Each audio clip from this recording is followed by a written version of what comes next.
A'udzubillahi minasyaitonirrajim. Bismillahirrahmanirrahim. Assalamualaikum warahmatullahi taala wabarakatuh. Alhamdulillahirabbil alamin wa bihi nasta'in wassalatu wassalamu ala asyrafil anbiya'i wal mursalin sayyidina wa maulana wa ala alihi wa ashabi ajma'in. Subhanaka la ilma lana illa ma 'allamtana innaka antal alimul hakim. Wala haula wala quwwata illa billahil aliyil azim. Wa nusalli wa nusallim ala nabiyil karim al mustafa sallallahu alaihi wasallam wa ala alihi wa ashabihi wa anta khairul fatihin. Allahumma rzuqna ilman nafi'a warzuqna fahma.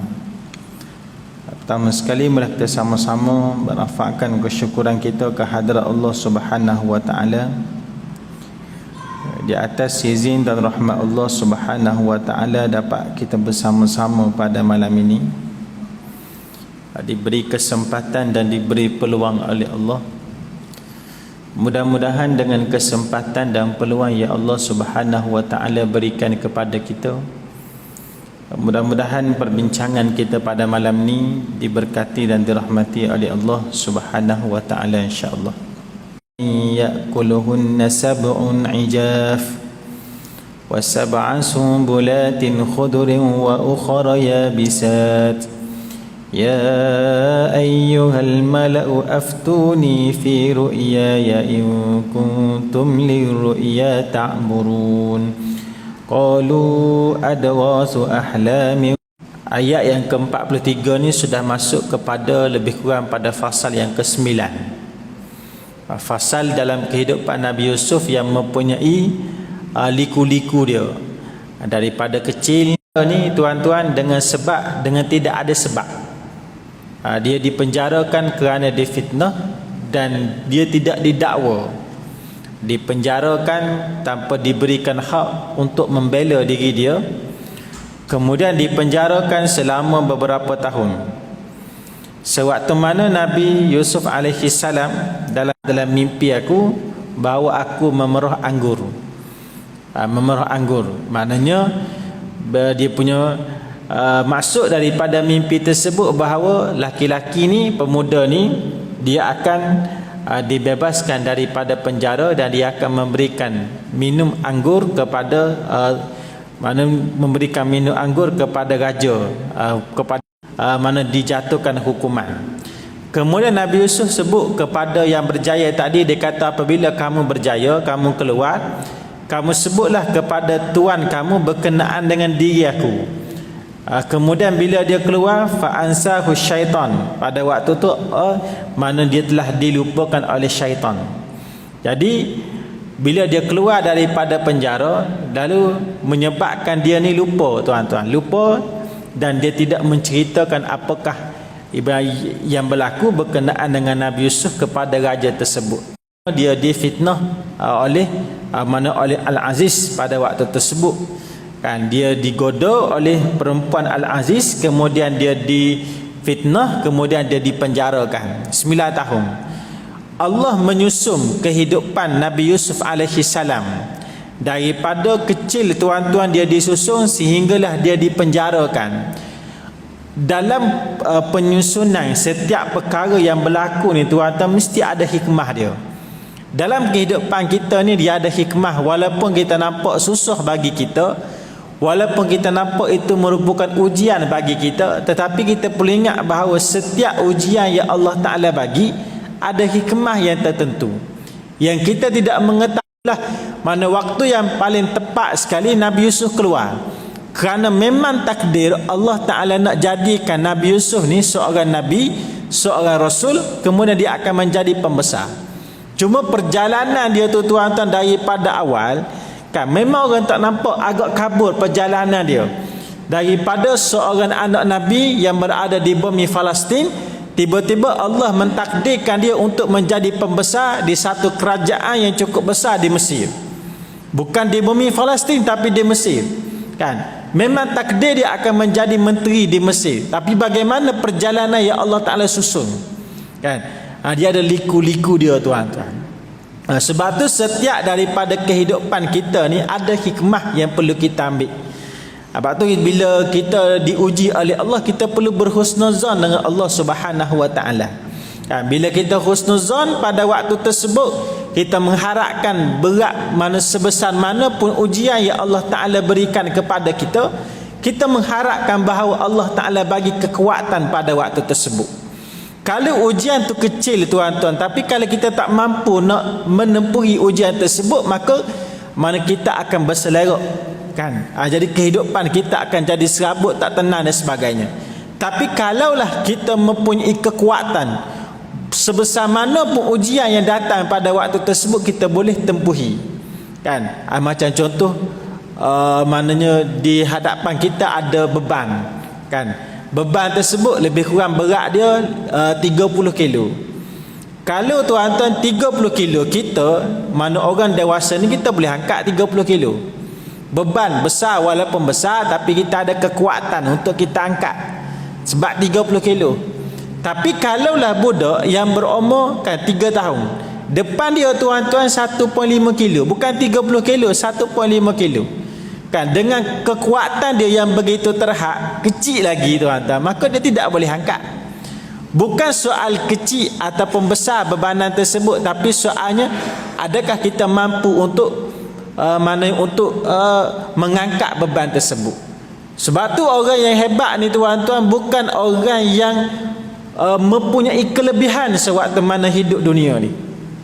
Kita dok sebut bahawa orang hebat ni adalah orang yang ada harta, orang yang ada pangkat, orang yang bila dia belajar tahap paling tinggi sekali ialah dia dapat profesor, PhD kan. Orang yang dalam kerajaan dapat jawatan paling tinggi kan, jusar dan sebagainya.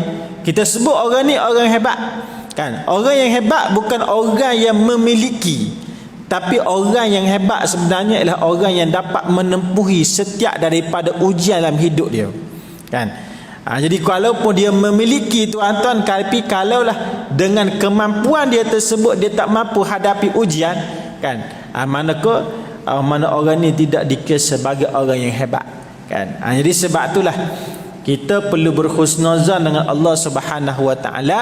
Setiap daripada perkara yang berlaku tu mesti ada hikmah dia. Allah dia akan bagi apa yang kita perlu, bukan apa yang kita nak tuan-tuan kan. Apa yang kita minta belum tentu itu sesuai untuk kita, tapi apa yang kita dapat, apa yang Allah Ta'ala tentukan, itulah yang terbaik buat kita. Allah ini dia amat sayang kepada hamba dia, kepada makhluk dia. Sifat penyayang Allah kan dia bagi tuan-tuan. Sebagai contoh, kita ambil contohnya tuan-tuan, sifat maknanya Allah ni dia amat boros kan, sifat pemurah dia bagi tuan-tuan. Sewaktu mana iblis dia sombong, dia tak nak ikut arahan Allah untuk sujud kepada Nabi Adam. Pada waktu tu Allah menghalau dia daripada syurga. Walaupun dia ni orang yang banyak ibadah, ada ilmu, dia berada di sekeliling orang soleh, tapi ada kesombongan menyebabkan Allah Ta'ala melaknat dia. Tapi iblis pada waktu tersebut dia minta pada Allah, ya Allah kan, kamu telah melaknat aku kan, jadikanlah aku di antara makhluk kamu yang akan berkekalan sampailah kepada akhir zaman. Jadi Allah memakbulkan doa dia. Walaupun iblis ni adalah orang yang dilaknat oleh Allah, tapi Allah Ta'ala bagi lagi pada dia kan. Jadi sebab tu tuan-tuan, apa yang setiap daripada benda yang kita dapat itulah yang terbaik buat kita kan. Jadi sebab tu bila sesuatu yang kita dapat kan, kita akan dipersoalkan kan, bukanlah itu menjadi matlamat. Benda yang kita dapat kita akan ditanya. Ilmu yang tuan-tuan dapat, Allah Ta'ala akan tanya apa yang kamu buat dengan ilmu tersebut. Kelebihan yang kita dapat kita akan ditanya kan. Jadi itu maknanya ialah bila mana sesuatu yang kita dapat itulah yang ditentukan oleh Allah, yang mesti kita bersyukur. Dan kita mesti setiap ujian tu kita mesti husnuzan dengan Allah Subhanahu wa taala. Baik maknanya ialah Nabi Yusuf, kisah Nabi Yusuf ni apabila raja tersebut dia bermimpi kan, mana Tuhan sebut waqala al-malik telah berkata Al-Malik, iaitu raja pada zaman tu. Raja ni dia memakai gelaran raja, tidak memakai gelaran Fir'aun. Di mana zaman ni bukan zaman Fir'aun tapi zaman raja. Zaman Nabi Yusuf ni adalah zaman sebelum daripada mana zaman Fir'aun. Zaman Fir'aun ialah golongan Kibti, kan? Nabi Musa di zaman Fir'aun. Nabi Musa ni adalah kalangan Bani Israel. Perpindahan Bani Israel daripada bumi Palestin ke Mesir ialah berlaku pada zaman ni. Kemudian perpindahan Bani Israel daripada Mesir ke bumi Palestin pula bermula pada zaman Nabi Musa alaihi salam. Lepas akhir cerita Nabi Yusuf ni, dia ajak semua, disebut bahawa adik-beradik dia, kemudian Nabi Yaqub untuk berpindah ke Mesir, dan sejak daripada itu ada mana keturunan Bani Israel berada di Mesir. Ini tuan-tuan, mana zaman ni zaman sebelum daripada disebut sebagai sebelum daripada Fir'aun. Kemudian raja sebut, dia kata, sesungguhnya aku bermimpi, aku melihat dalam mimpi aku 7 lembu yang gemuk telah dimakan oleh 7 lembu yang kurus. Pelik lah. Biasanya yang gemuk makan yang kurus, tapi yang kurus ni makan yang gemuk. 7 ekor lembu yang gemuk telah dimakan oleh 7 ekor lembu yang kurus. Kemudian aku melihat 7 tangkai, maknanya 7 tangkai bijian, yang mana kemudian menjadi 7 tangkai yang hijau tadi menjadi 7 tangkai yang kering. Jadi mimpi tu bercampur aduk, kan? Mimpi tu bercampur aduk, 7 yang kurus makan 7 yang gemuk. Kemudian 7 tangkai yang hijau yang subur kemudian bertukar menjadi 7 tangkai yang kering, kan? Jadi mimpi tu bercampur aduk, tuan-tuan. Zaman tu ialah zaman di mana kalau orang tu dapat mentadbir mimpi, orang ni hebat. Itu di antara ilmu teknologi pada zaman tersebut. Sebab tu dalam kisah Nabi Yusuf ni ada 3 mimpi. Mimpi pertama mimpi Nabi Yusuf. Mimpi yang kedua adalah mimpi daripada penghuni penjara. Mimpi yang ketiga adalah mimpi raja. Jadi 2 mimpi ditakbir oleh Nabi Yusuf, 1 mimpi adalah ditakbir oleh Nabi Yaqub alaihi salam. Itu tuan-tuan. Baik. Bila raja sebut, raja pun panggil. Pada waktu tersebut raja kata, ya ayyuhal malak, wahai pembesar-pembesarku. Dia panggil semua pembesar dia. Raja melihat bahawa itu merupakan satu urusan yang cukup penting. Mana mimpi tersebut Allah bagi ilhamkan kepada raja. Dia bukan bagi kepada pemimpin-pemimpin yang biasa, tapi bagi terus kepada raja yang memerintah pada zaman tersebut. Lalu dia pun tanya, wahai menteri aku, siapakah yang dapat menceritakan apakah maksud di sebalik mimpi itu? Waktu ni tuan-tuan, pembesar-pembesar dia jawab, dia kata, kami tidak dapat mentakwilkan mimpi tersebut, tidak dapat mentakbirkan, menterjemahkan, apakah maksud di sebalik mimpi tuanku, kami tak dapat, jadi urusan tu tuan-tuan menjadi urusan yang besar. Sebab tidak ada seorang pembesar cidik pandai zaman tersebut yang menjadi mana orang kana raja yang dapat yang dapat menyelesaikan mimpi yang telah disebut oleh raja tadi. Ini tuan-tuan. Jadi kita kena faham, bila Allah dia nak selamatkan Nabi Yusuf keluar daripada penjara, perjalanan dia, siapa yang bagi kepada raja tu mimpi? Mana Allah.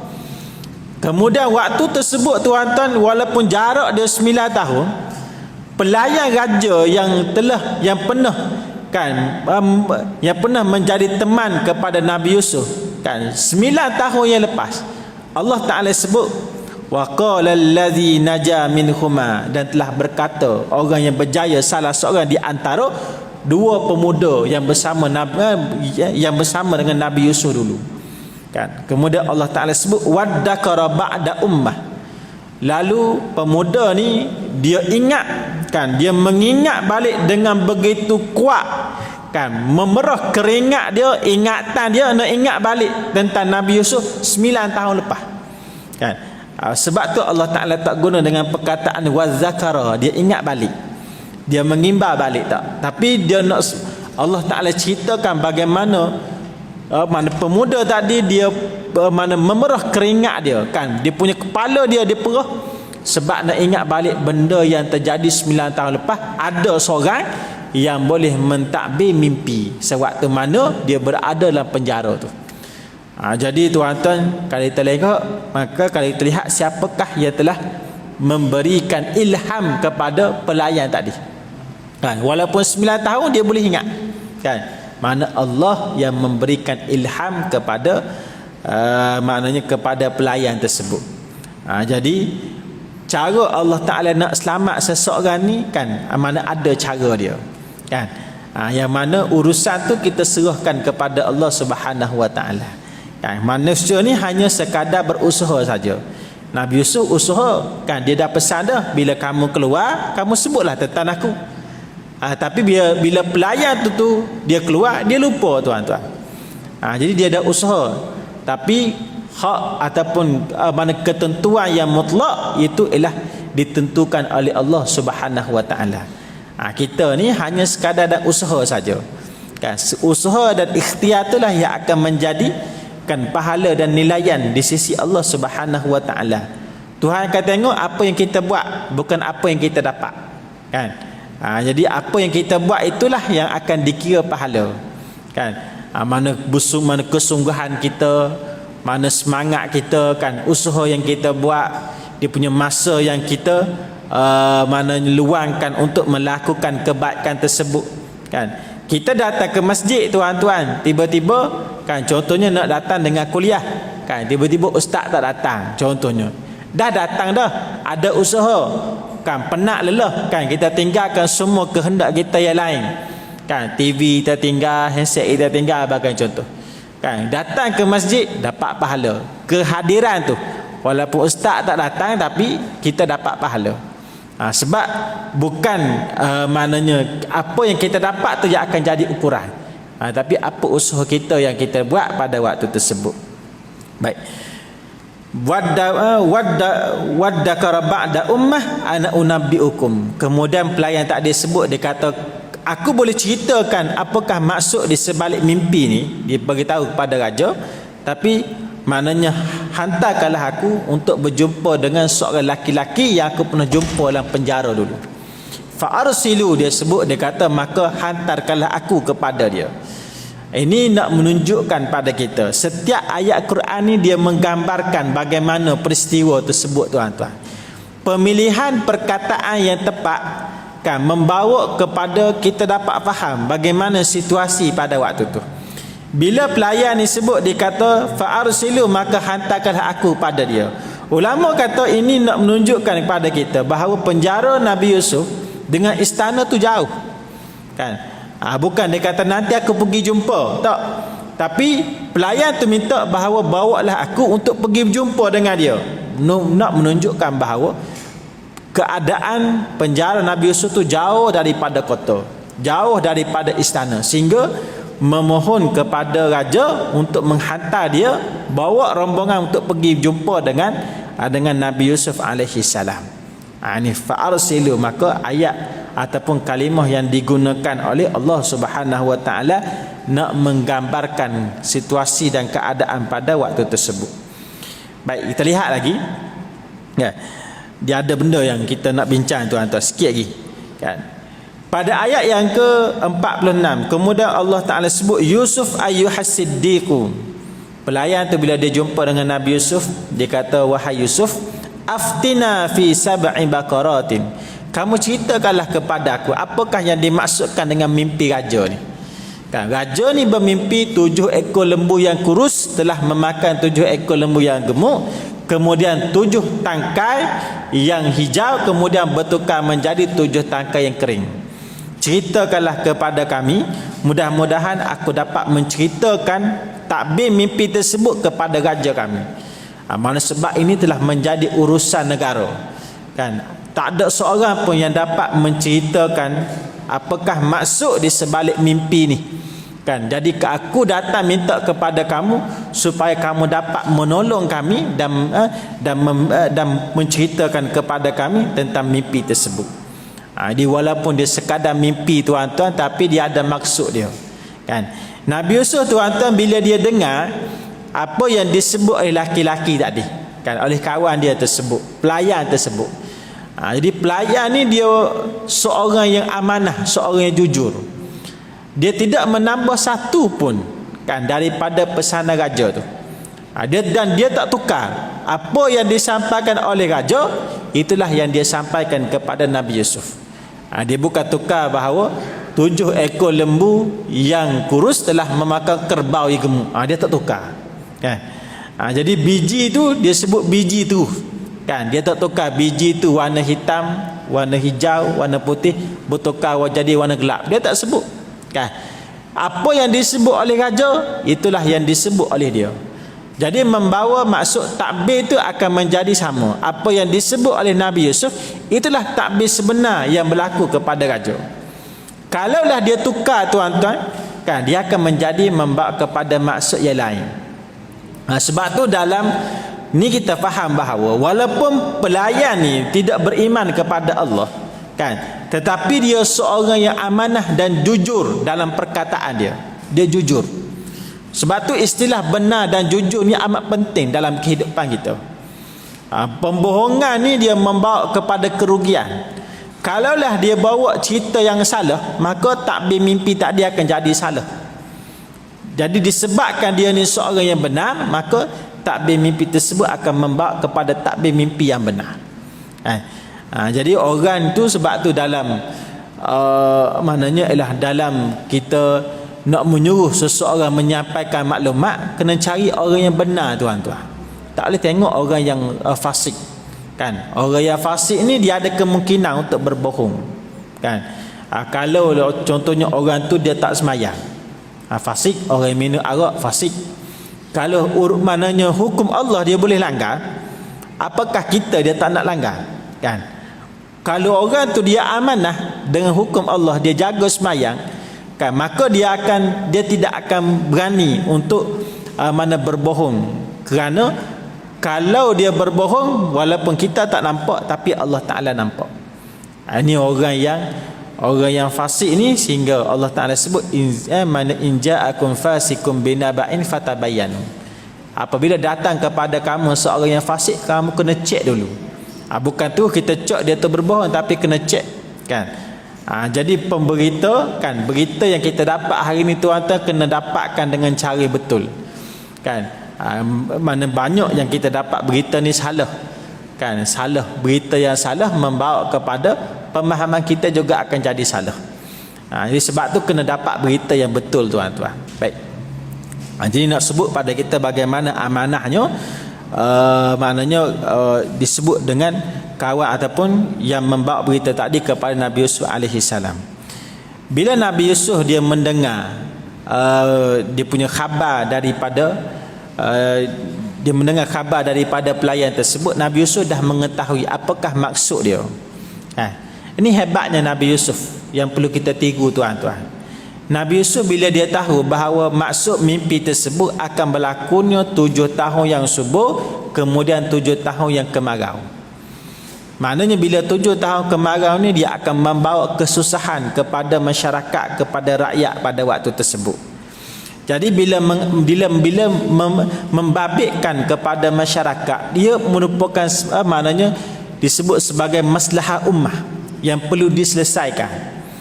Sebab tu Nabi Yusuf bila mana dia menerima khabar tersebut, dia tidak meletakkan syarat tuan-tuan. Dalam nak cerita apakah maksud di sebalik mimpi tadi, dia tak letakkan syarat. Dia terus menceritakan, dia kata kamu akan berhadapan dengan 7 tahun yang subur, kemudian 7 tahun yang kemarau. Bukan kata aku boleh cerita kepada kamu, tapi kamu kena bebaskan aku terlebih dahulu, kan. Kena bebas dulu daripada penjara, barulah aku memberikan maksud di sebalik mimpi ni. Sebab yang mimpi ni tuan-tuan raja, ada peluang Nabi Yusuf nak keluar. Kalau dia letak syarat, kemungkinan dia boleh keluar. Tetapi Nabi Yusuf dia tidak meletakkan syarat, menolong seseorang dengan tidak meletakkan syarat, sebab dia melihat bahawa ini merupakan maslahah ummah.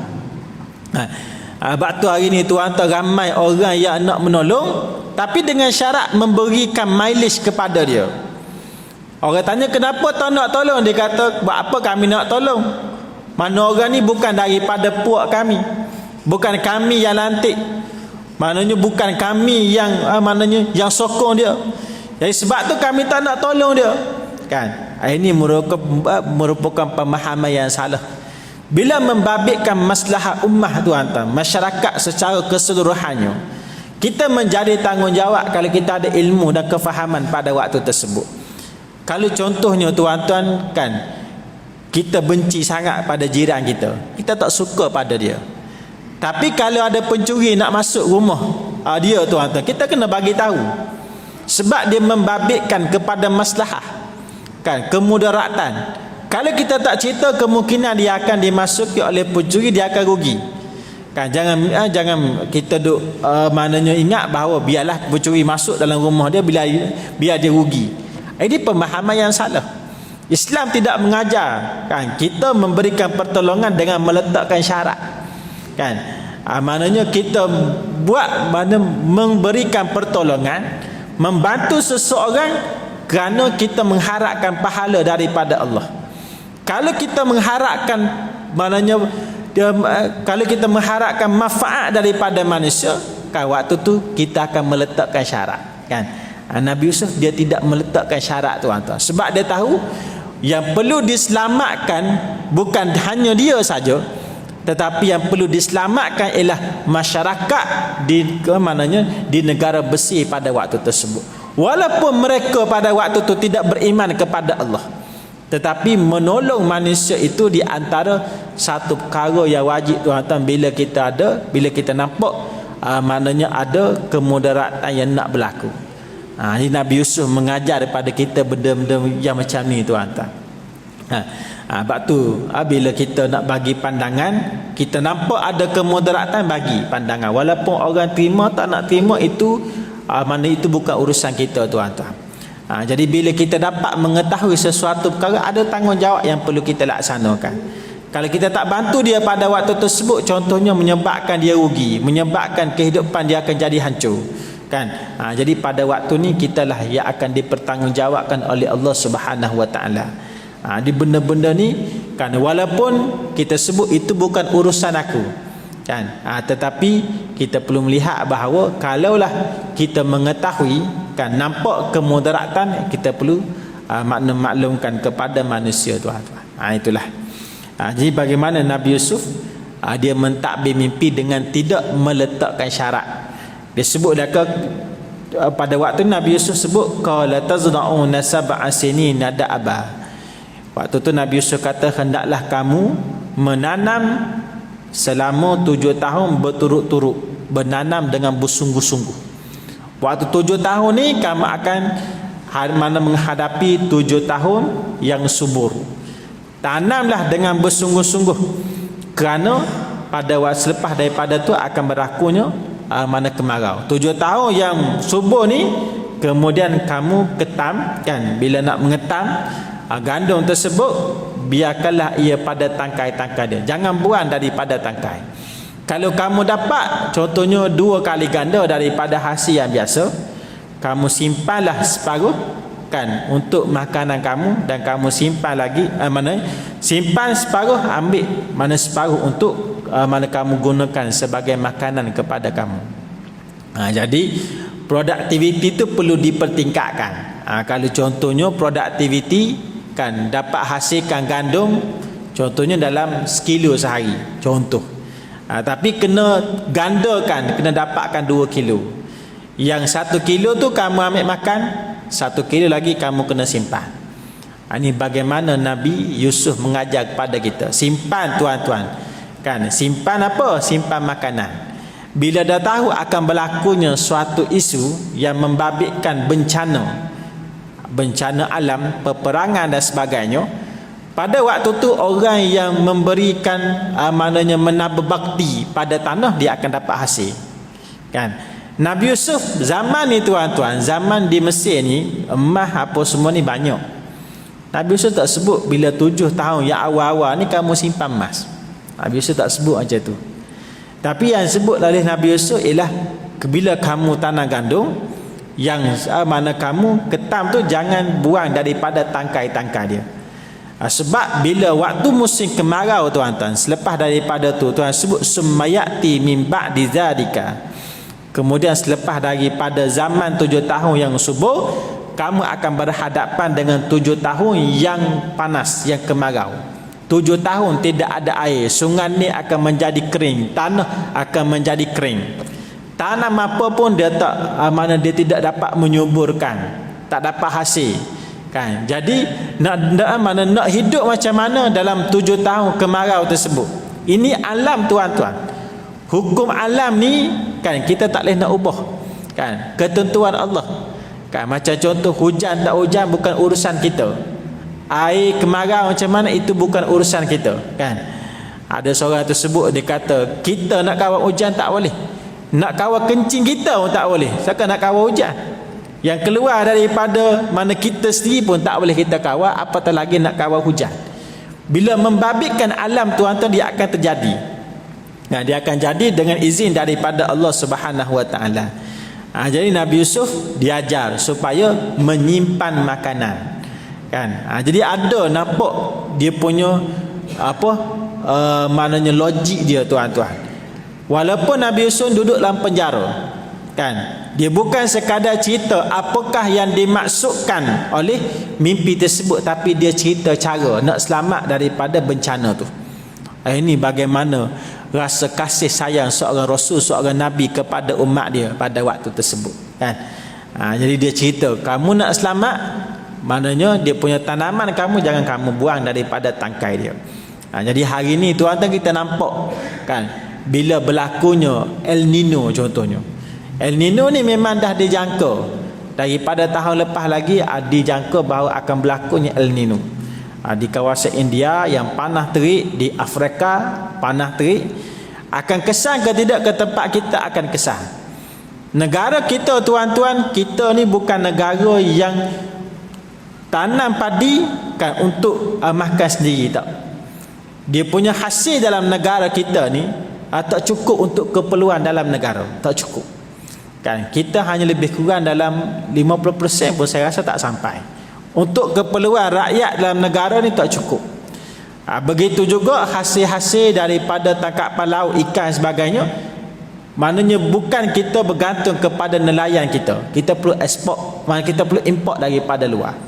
Lembu-lembu pun daging-daging, walaupun tempat kita ni pelihara lembu akan hidup, rumput hidup, tapi kita masih lagi mengharapkan kepada daging-daging import sebagainya. Apa sebab dia, kenapa akan jadi macam ni tuan-tuan, wallahu alam. Ada setengah ulama menyebut mungkin disebabkan kemaksiatan yang berlaku, menyebabkan hasil kita berada di tanah yang subur, dikelilingi oleh laut, kan, maknanya tapi tidak mendatangkan hasil kepada kita, kan.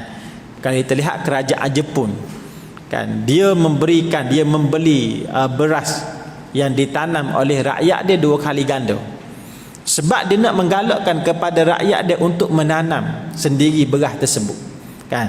Daripada harga yang dia import dengan harga dalam tempatan, harga tempatan lebih mahal. Kerajaan bayar dengan mahal untuk apa? Untuk menggalakkan. Tapi tempat kita ni, kan, setengah-setengah di kampung, tanah-tanah sawah hari ni dah tak ada tuan-tuan. Kebanyakannya dia jual, kemudian dijadikan sebagai tempat mana dijadikan sebagai tapak tanah. Jadi kalaulah contoh berlaku sama seperti mana India tidak mengeksport gandum kerana berlakunya cuaca yang begitu panas tempat dia, kan. Dia tak ekspor bukan dia boikot, tapi disebabkan cuaca yang begitu panas menyebabkan dia tidak boleh ekspor gandum tersebut. Bila tak boleh ekspor tuan-tuan, dia hanya gunakan apa yang dia tanam untuk rakyat dia, kan. Kita bagi azan tu.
Okey, baik tuan-tuan yang dirahmati oleh Allah Subhanahu wa taala. Shidadun ya'kulna ma qaddamtum lahunna illa qalilan mimma tuhsinun. Jadi kemudian akan datang selepas daripada tu 7 tahun kemarau yang besar, ia akan menghabiskan makanan yang kamu sediakan baginya kecuali sedikit daripada apa yang kamu simpan.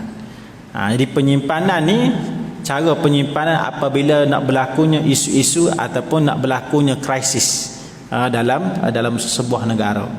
Jadi tuan-tuan, kalau kita lihat ialah negara kalau kita sebut dunia ni dia ada kan, sebab kalau berlaku sebab ni dia akan menjadi kesusahan kepada semua.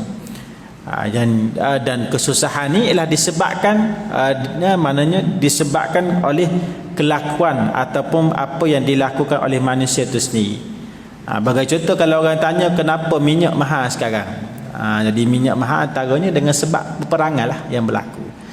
Kalau peperangan yang berlaku Rusia dengan Ukraine menyebabkan dia punya krisis minyak naik secara mendadak, cuba tuan-tuan bayangkan kalaulah berlaku peperangan secara besar-besaran yang melibatkan dunia dan sebagainya. Ini yang kita akan lihat kan pada waktu ni tuan-tuan. Jadi kita boleh belajar daripada apa yang disebut oleh Nabi Yusuf alaihi salam. Kalau kita ada emas belum tentu kita boleh makan, tapi kalau kita ada nasi, kita ada beras, kita ada gandum, insya-Allah kita boleh makan kan. Jadi nenek moyang kita ajar macam tu tuan-tuan. Walaupun mereka ni dalam mana hidup zaman peperangan, tapi apa yang mereka sediakan adalah makanan kan. Sampai hari ni tuan-tuan, orang tua kita kan, bila kita pergi ke rumah mereka, mereka akan simpan beras dengan begitu banyak stok kan. Saya pergi ke rumah kawan saya tu, stok beras dia banyak tuan-tuan kan. Kita ni stok beras kita untuk seminggu 2 minggu. Habis seminggu 2 minggu habis jam kita kan. Contohnya kalau kedai-kedai mana habis stok beras, contohnya kita nak buat apa? Kan kita baru nak tanam kan. Inilah yang perlu kita faham. Jadi produktiviti dalam negara tu pentinglah. Ini yang diajar oleh Nabi Yusuf alaihi salam kepada kita sebagai maknanya cara itu ilham, wahyu itu datang daripada Allah Subhanahu wa taala. Jadi ilmu tu langsung daripada Allah, kerana Nabi Yusuf ni kan dalam penjara, bukan dia buka buku apa kan. Ini maknanya ilmu tu Allah Taala yang ajarkan kepada dia. Jadi bila ini kita faham bahawa ilmu dalam Islam ni kan datang daripada mana Allah kan, melalui lidah baginda Rasulullah. Dalam bab ekonomi, dalam bab negara, dalam bab undang-undang tuan-tuan, nak membawa kebaikan mesti mana kembali kepada Islam. Jadi Islam ajar macam mana kalau kita berlakunya isu-isu yang lebih kurang macam ni hari ni tuan-tuan. Ini orang duk bercakap berkenaan dengan barang naik kan. Jadi bila barang naik ni kita kena fahamlah, kita perlu kembali kepada agama, kembali kepada Islam. Kalau kita ada duit banyak tuan-tuan, walaupun barang naik dia tak jadi masalah. Kita contohnya semua ada duit dalam jutaan, barang naik pun dia tak jadi masalah. Disebabkan kita ni ialah ada krisis ekonomi, kemudian tiba-tiba barang naik, dia itulah dia akan jadi masalah. Inilah di antara ujian-ujian yang Allah Subhanahu wa taala berikan kepada kita untuk Allah Taala tengok bagaimanakah keadaan dan respon kita pada waktu ni kan. Adakah kita ni penting kepada diri sendiri ataupun kita buat kebaikan pada orang dan sebagainya kan. Itulah di antara benda yang boleh kita bincangkan pada malam ni tuan-tuan. Mudah-mudahan Allah Subhanahu wa taala merahmati dan memberkati pertemuan kita. Jadi saya ambil dalam 5 ayat saja daripada surah Yusuf untuk kita bincangkan. Saya tak ambil awal tapi ambil tengah-tengah dalam bab yang kita boleh kaitkanlah dengan apa yang berlaku pada hari ini insya-Allah. Cukuplah sekali saja. Mudah-mudahan Allah Taala merahmati pertemuan kita pada malam ini insya-Allah. Yang terakhir tuan-tuan, saya bukalah kepada tuan-tuan, kalau siapa-siapa yang berminat ataupun nak menyumbang kepada masa banjir di Baling, tim kami dia kita turun daripada raya hari itu sampai sekarang kita turun mengikut fasa-fasa lah. Fasa pertama sebelum raya itu kan, yang mana bila kena tu kami turun, hari ni kena, esok kami turun, jumpa dengan penduduk sana dan kita berilah barang keperluan dan sebagainya, dan hari ini kita masih lagi turun untuk bantu saudara kita di sana. Jadi kalau tuan-tuan yang nak menyumbang, nak memberikan sedikit kelebihan rezeki yang Allah Ta'ala berikan kepada kita, jadi bolehlah jumpa saya lepas daripada ni. Saya akan bagi nombor akaun, tuan-tuan boleh bank in terus kepada akaun Al-Azhar Care yang kita kumpul lah tuan-tuan sejak daripada raya itu. Kita kumpul dan kita akan bagi. Ada kita bagi terus kerana kita ada tim kita yang sudah bersedia dan berada di sana, insya-Allah. Allah Ta'ala yang baik datang daripada Allah, yang betul kelemahan saya. Assalamualaikum warahmatullahi wabarakatuh. Amin amin ya rabbal alamin. Allahumma yanfa'na bima 'allamtana wa 'allimna bima yanfa'una. Rabbana atina fid dunya hasanah wa fil akhirati hasanah wa qina adzabannar. Wa sallallahu ala sayyidina Muhammad wa ala alihi wa sahbihi wa barak wa sallam. Alhamdulillahirabbil alamin.